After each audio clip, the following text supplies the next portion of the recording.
Converting kitchen duplex receptacles that currently share a neutral wire from a 12/3 cable involves a few different approaches, each with its own advantages and disadvantages. We'll explore 3 options, focusing on their cost-effectiveness and suitability. Option 1 is the pigtail method. This is generally the most economical way to address shared neutral receptacles, especially when dealing with a small number of outlets and light electrical loads. For this method, you will need 12-gauge pigtail wires, wire connectors, wire nuts, and electrical tape.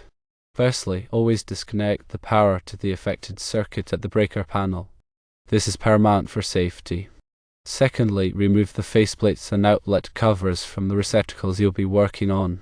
Thirdly, carefully remove the existing wires from the first receptacle, ensuring you have about 6 inches of exposed wire to work with. Fourthly, create pigtail wires. Cut 3 pieces of 12-gauge wire, each approximately 3 inches long. These will act as intermediaries to safely distribute the current. Fifthly, connect the black wires from both circuits, which are currently connected to the receptacle, to one of the pigtail wires using a wire connector.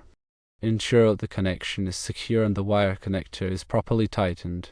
Sixthly, repeat this process for the white wires, connecting them to a separate pigtail wire using another wire connector. Seventhly, connect all the bare ground wires from the receptacles to the third pigtail wire, again using a wire connector. This ensures a continuous ground connection for safety. Eighthly, carefully wrap electrical tape around all the wire connector connections. This adds an extra layer of insulation and helps to secure the connection. Ninthly, connect the pigtail wires to the receptacle. The black pigtail wire goes to the brass screw terminal, the white pigtail wire goes to the silver screw terminal, and the bare ground wire goes to the green screw terminal. Tenthly, repeat these steps for the remaining 2 receptacles, ensuring consistent and secure connections. 11thly, carefully reinstall the outlet covers and faceplates. Ensure no wires are pinched or exposed. Now let's move on to option 2, which involves using an external splitter box. This option offers an easier installation process compared to rewiring, but it typically involves a slightly higher cost. For this option, you will need a 12/3 electrical box, a length of 12/3 Romex cable, splitter connectors, you'll need 6 of these, and wire connectors, wire nuts. Firstly, disconnect the power to the circuit at the breaker. As with any electrical work, safety is the top priority.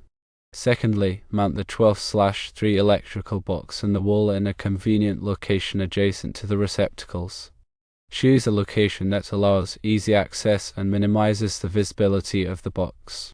Thirdly, run a new length of 12/3 Romex cable from the circuit breaker panel to the newly mounted electrical box. Ensure the cable is properly secured and routed according to local electrical codes. Fourthly, remove the wires from the first receptacle. Instead of directly connecting them to the receptacle, connect them to the splitter connectors inside the electrical box. These connectors will allow you to split the circuit to feed multiple receptacles. Fifthly, run individual lengths of 12/3 Romex cables from the splitter connectors in the electrical box to each of the other 2 receptacles. Each receptacle should have its own dedicated cable run back to the splitter box. Sixthly, at each receptacle, connect the black wire to the brass screw terminal, the white wire to the silver screw terminal, and the bare ground wire to the green screw terminal. Ensure all connections are tight and secure. Seventhly, carefully reinstall the outlet covers and faceplates on all 3 receptacles. Make sure no wires are pinched or exposed. And lastly, the third option is to install a new circuit.